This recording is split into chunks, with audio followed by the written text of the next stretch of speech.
तीन ऐसी कंपनीज जिसकी जो डिमांड है वो आज भी है और आने वाले फ्यूचर में भी रहेगी। ये तीन कंपनीज ऐसी है जिसको हर कोई जो है नजरअंदाज कर देता है, लेकिन ये जो तीन कंपनीज है उनके जो सेक्टर्स है वो उन सेक्टर की किंग है, लेकिन फिर भी बहुत सारे लोग इन कंपनीज को नजरअंदाज कर देते हैं। और ये जो तीनों के तीनों स्टॉक्स है वो सारे एकदम कम सस्ते भाव में हमें मिल रहे हैं।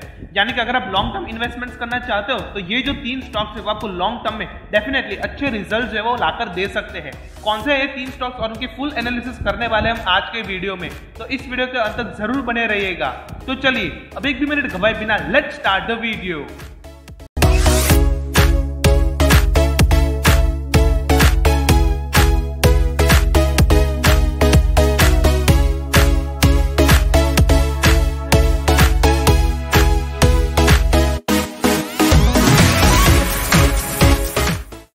सबसे पहला स्टॉक आ जाता है LIC का। यहाँ पर हम सब जानते हैं LIC जो है वो इंश्योरेंस सेक्टर की किंग है और आने वाले 10 से 15 साल में कोई भी इंश्योरेंस कंपनी जो है वो इसके बराबर की जो है कभी भी नहीं होने वाली।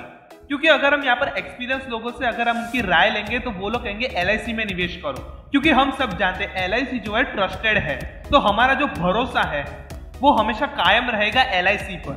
यानी कि आने वाले 10 से 15 साल में LIC की जो लेवल है उस तक कोई भी इंश्योरेंस कंपनी जो पहुंच नहीं पाएगी। तो अगर हम यहाँ पर इसके करंट मार्केट प्राइस की बात करेंगे तो वो है 682 रुपीज। अगर हम इसके एक साल के चार्ट पे हाई देखेंगे तो वो है 918 रुपए, लो देखेंगे तो वो है 650 रुपए। और अगर हम यहाँ पर रिटर्न्स की बात करेंगे तो वो है नेगेटिव में 22.03% की। माना कि ये जो स्टॉक है वो हमें नेगेटिव रिटर्न्स लाकर दे रहा है, क्योंकि यहाँ पर ये जो स्टॉक है वो फिलहाल ही में जो वो इसका IPO आया था और ये लिस्ट हुआ है और यही अच्छा मौका होता है किसी भी स्टॉक को खरीदने का। आइए जानते हैं इस कंपनी के फाइनेंशियल्स के बारे में। 2019 से 2022 तक हमें जो ग्रोथ है वो देखने को मिल रही है। अगर हम बात करें यहाँ पर 2021 के रेवेन्यू की तो वो है 7,08,000 रुपीज की। प्रॉफिट की अगर हम बात करेंगे तो वो है सिर्फ 3,000 करोड़ की। वहीं पर अगर हम बात करें 2022 के रेवेन्यू की तो वो है 7,25,000 करोड़ की। प्रॉफिट की बात करेंगे तो वो है सिर्फ 4,000 करोड़ रुपए की। यानी कि यहाँ पर LIC क्या करती है, यहाँ पर जितना भी यहाँ पर उसको प्रॉफिट होता है वो सब कुछ जो है वो अपने शेयर होल्डर्स को दे देती है और कुछ परसेंटेज ही जो है वो अपने पास रखती है ताकि वो अपने एम्प्लॉयज की सैलरी कर सके, अपना जो मैनेजमेंट है वो अच्छा कर सके। तो ज्यादातर उनको जो प्रॉफिट होता है वो अपने पॉलिसी होल्डर्स में बांट देती है। इसलिए हमें यहाँ पर प्रॉफिट उतना यहाँ पर नजर नहीं आता, लेकिन रेवेन्यू हमें अच्छा खासा नजर आता है। अगर हम यहाँ पर बात करें क्वार्टर रिजल्ट्स की तो यहाँ पर हमें ईयर ऑन ईयर ग्रोथ जो है वो 36% का देखने को मिला है। प्रॉफिट की अगर हम बात करेंगे तो वो है 682.9 करोड़ की। वहीं पर अगर हम बात करें पिछले साल के अप्रैल जून के 2021 के क्वार्टर की तो वहां पर वो था 2.94 करोड़ रुपीज। यानी कि जस्ट इमेजिन पिछले साल के क्वार्टर 1 में अप्रैल जून के जो क्वार्टर है उसमें था ये 2.94 करोड़ और आज यानी कि 2022 के यहाँ पर क्वार्टर 1 में हो गया 682.9 करोड़ रुपीज। यानी कि जो नेट इनकम में जो ग्रोथ है वो हमें बहुत ज्यादा देखने को मिल गई, जो कि है 23,127.21% की। वहीं पर अगर हम बात करें पिछले साल इसका जो मार्केट शेयर था वो था 63.25%, लेकिन अब हो गया है 65.42%। यानी कि ये क्या है, वो लाइफ इंश्योरेंस का जो मार्केट शेयर है उसमें भी धीरे धीरे जो अपना जो कैप्चर है वो बढ़ा रही है। अब यहाँ पर एक सवाल उठता है कि यहाँ पर अचानक से इसका इतना सारा ग्रोथ कैसे होने लगा। वेल, इसका जो आंसर है वो हम इस वीडियो के अंत में बताएंगे, तो इस वीडियो के अंत तक बने रहिएगा। दूसरा स्टॉक आ जाता है जो कि कभी नहीं रुकने वाला, जो कि अपोलो टायर। आज की डेट में जो गाड़ियां है वो हमारे लिए बेसिक नेसेसिटी बन गई है। यानी कि ट्रांसपोर्टेशन के बिना हम कहीं भी रह नहीं सकते। अगर हमें कहीं भी जाना हो तो हमें ट्रांसपोर्टेशन तो चाहिए ही चाहिए। और ट्रांसपोर्टेशन कैसे होगा, जब उसके अंदर यानी कि उस व्हीकल के अंदर टायर लगे होंगे। तो ये जो कंपनी है उसका जो यहाँ पर करंट मार्केट प्राइस देखेंगे तो वो है 236.10 रुपीज का। अगर हम इसके एक साल के हाई देखेंगे तो वो है 250 रुपीज, लो देखेंगे तो वो है 165 रुपीज। रिटर्न्स की अगर हम यहाँ पर बात करें तो रिटर्न्स इसने यहाँ पर एक साल में जनरेट किया 4.89% की। माना कि यहाँ पर इसका जो कंसोलिडेशन है वो कुछ ज्यादा ही हो गया है। तो चलिए आते हैं, अब बात करते हैं हम फाइनेंशियल्स के बारे में। अगर हम यहाँ पर फाइनेंशियल्स पे नजर डालेंगे तो 2019 से 2022 तक जो यहाँ पर ग्रोथ है वो हमें फाइनेंशियल्स में रेवेन्यू और प्रॉफिट दोनों में हमें देखने को मिला है। वेल, 2019 से 2021 तक यहाँ पर इस कंपनी के जो रेवेन्यू प्रॉफिट थे वो लगभग सेम ही रहे हैं। थोड़ा सा उतार चढ़ाव जो है वो देखने को मिला है, लेकिन 2022 में यहाँ पर इसका जो रेवेन्यू प्रॉफिट है उसमें सडन एक जर्क लगा है। तो चलिए इसको आंकड़ों की भाषा में समझते हैं। यहाँ पर 2021 में इस कंपनी का रेवेन्यू था वो था 17,530 करोड़। प्रॉफिट देखेंगे तो वो है 350 करोड़ रुपए का। 2022 में इस कंपनी का रेवेन्यू था 21,070 करोड़। प्रॉफिट की अगर हम बात करेंगे तो वो है 640 करोड़ रुपए का। यानी कि आप यहाँ पर कह सकते हो कि जब तक कोविड था तब तक इस कंपनी के जो फाइनेंशियल्स है वो सेम ही रहे थे, लगभग एक ही लाइन में रहे थे। लेकिन जैसे ही कोविड का इफेक्ट खत्म हुआ, कोविड खत्म हो गया, उसके बाद इसके जो रेवेन्यू प्रॉफिट्स है उसमें हमें जर्क देखने को मिल रहा है। यहाँ पर जो इसके प्रॉफिट्स है, रेवेन्यूज है, वो हमें ऊपर की तरफ जाते हुए दिख रहे हैं। अगर हम यहाँ पर क्वार्टर रिजल्ट की बात करेंगे तो यहाँ पर इसने ये रेवेन्यू जनरेट किया है 5,942 करोड़ का। प्रॉफिट की अगर हम बात करेंगे तो वो है 4,584 करोड़ के।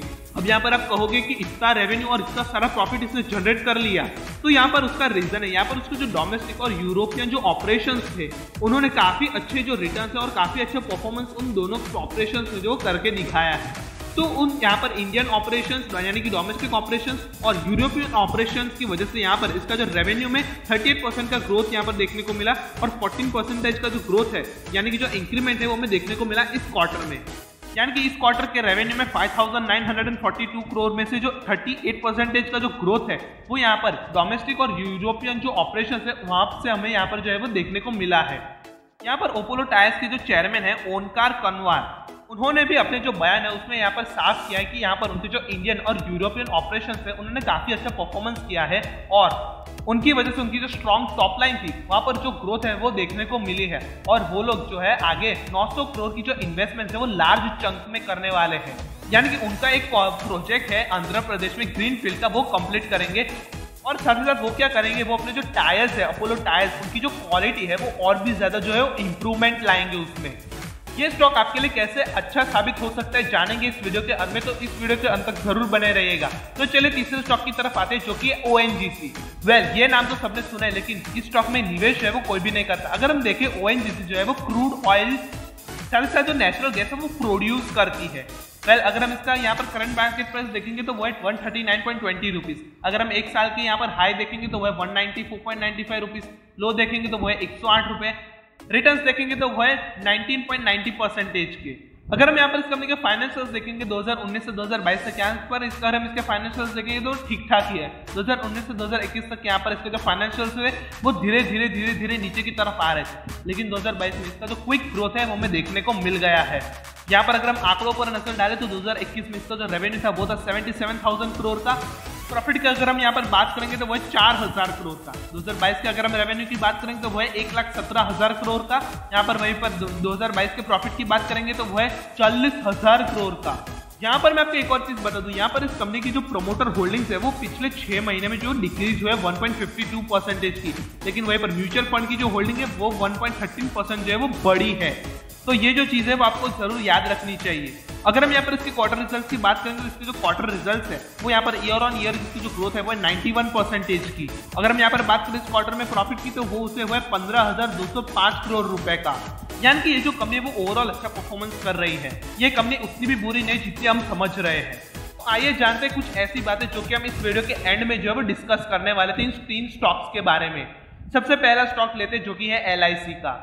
अगर हम यहाँ पर एक साल के यहाँ पर चार्ट्स ओपन करेंगे तो यहाँ पर इसके जो रिटर्न्स है वो नेगेटिव में है। मैं मानता हूँ इसके जो रिटर्न्स है वो खराब रहे हैं, लेकिन हम सब जानते हैं कि ये जो कंपनी है LIC वो इंश्योरेंस सेक्टर की बाप है। यानी कि आप कह सकते हो कि इंश्योरेंस सेक्टर में इसको जो है वो 10-15 साल तक कोई भी इसे मात नहीं दे सकता, क्योंकि इसका जो मार्केट शेयर है वही 65% का हो गया है। और हम सबको भरोसा है कि LIC जो है कभी भी हमें धोखा नहीं देगी और यही भरोसा जो LIC है कायम रख रही है। और अचानक से इसकी जो प्रॉफिट्स, रेवेन्यू और खास करके इसका जो प्रॉफिट है उसमें ग्रोथ हमें इसलिए देखने को मिल रही है। अब ये क्या कर रही है, अपना जो प्रॉफिट है उसका 30% जो है वो अपने पास रख रही है, इसलिए हमें इसके जो प्रॉफिट है वहां पर हमें ग्रोथ देखने को मिल रही है। तो ये जो हमें स्टॉक है वो 682 रुपीज में मिल रहा है, जो कि गलत नहीं है। काफी सारे लोग इस स्टॉक को जो है वो नजरअंदाज करें, लेकिन मैं यहाँ पर आपको बता दूं कि ये जो स्टॉक है वो आपके लिए 10 से 15 साल में यानी कि लॉन्ग टर्म में काफी अच्छा साबित हो सकता है। दूसरे स्टॉक की तरफ आती है जो कि है अपोलो टायर्स। यहाँ पर मैं आपको कोई भी लेक्चर नहीं दूंगा, सिंपल मैं यहाँ पर आपको बताता हूँ। क्या आपको लगता है कि फ्यूचर में जो ट्रांसपोर्टेशन है वो रुक जाएगा? क्या आपको लगता है कि दुनिया जो वो एक ही जगह पर जो है रुक जाएगी? अगर दुनिया को घूमना है, अगर लोगों को घूमना है तो उसके लिए चाहिए व्हीकल्स, और व्हीकल्स के लिए स्पेशली क्या चाहिए, टायर्स। और जिस तरीके से ऑटोमोबाइल सेक्टर्स में जो यहाँ पर तेजी आ रही है उनके सेल्स में, तो वैसे तो आपको एक टायर का स्टॉक जो है वो हमेशा आपके पोर्टफोलियो में रहना ही चाहिए, क्योंकि overall period of time, over the long run, यहाँ पर लॉन्ग टर्म में यहाँ पर ये जो स्टॉक है अपोलो टायर्स वो आपको अच्छे रिटर्न्स जो है वो लाकर दे सकता है। क्योंकि गाड़ियां मैन्युफैक्चर होती रहेंगी, हम लोग यूज करते रहेंगे। टायर्स हमें एक बार हम नहीं खरीदेंगे, लेकिन हम बार बार खरीदेंगे। गाड़ी जो है वो एक ही बार खरीदेंगे, लेकिन टायर्स हमेशा यहाँ पर जो हम बाय करते रहेंगे।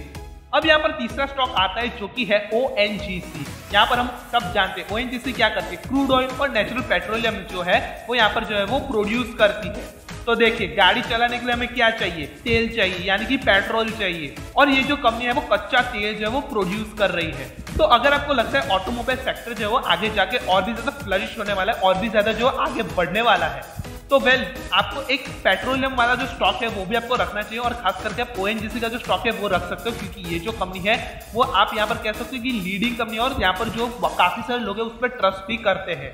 और ये जो स्टॉक है वो हमें 139 रुपीज पर ही मिल रहा है, तो ये कोई स्टॉक जो है वो गलत नहीं है टू इन्वेस्ट। और क्रूड ऑयल जो है वो सिर्फ पेट्रोलियम में ही काम नहीं आता, बहुत सारे और भी चीजों में जो क्रूड ऑयल है यानी कि कच्चा तेल जो है वो काम आता है। देखिए, अगर आपके पास ऑटोमोबाइल सेक्टर की अगर आपके पास 1, 2, 3 स्टॉक भी है, तो आप यहाँ पर एक टायर का स्टॉक और आप जो है वो एक पेट्रोलियम का जो स्टॉक है वो भी आप ले सकते हो। क्योंकि अगर यहाँ पर ऑटोमोबाइल की जो इंडस्ट्री है वो आगे जाके फ्लरिश होती है और भी ज्यादा बढ़ती है, तो यहाँ पर जाहिर सी बात है टायर और यहाँ पर जो पेट्रोलियम है उनकी जो इंडस्ट्री है वो भी साथ साथ जो आगे बढ़ने ही वाली है। तो मैं आशा करता हूँ कि ये जो 3 स्टॉक्स है वो आपको अच्छे लगे होंगे। अच्छे लगे तो इस वीडियो को लाइक कर दीजिए। यहाँ पर मैं आपको डिस्क्लेमर बता दूं कि हमारी तरफ से कोई भी रिकमेंडेशंस नहीं दी जा रही है। अगर आप निवेश करते हो तो आप खुद के रिस्क पर जो है वो निवेश करते हो, तो इन्वेस्टमेंट करने से पहले आप खुद के एनालिसिस कीजिए और उसके बाद ही जो है वो निवेश कीजिएगा। अगर यहाँ पर आपको कोई डाउट हो, सवाल हो, क्वेरी हो, क्वेश्चन हो, तो वो हमें कमेंट सेक्शन में जरूर पूछ लीजिएगा, हम उस सवाल का जरूर जवाब देंगे। और ऐसी रेगुलर कंटेंट और रेगुलर अपडेट्स के लिए हमारा फ्री ग्रुप और टेलीग्राम ग्रुप ज्वाइन कर लीजिए, लिंक आपको डिस्क्रिप्शन बॉक्स में मिल जाएगी। और ऐसे वीडियोस के लिए हमें यूट्यूब पर लाइक, शेयर और सब्सक्राइब कर लीजिए हमारी चैनल वेल्थ फाइनेंशियल सुपर एक चैनल को, और बेल आइकन को प्रेस कर दीजिए ताकि कोई भी हमारे तरफ से एक भी नोटिफिकेशन नहीं मिस करेंगे और आप हमेशा अपडेटेड रहेंगे रिलेटेड टू फाइनेंस।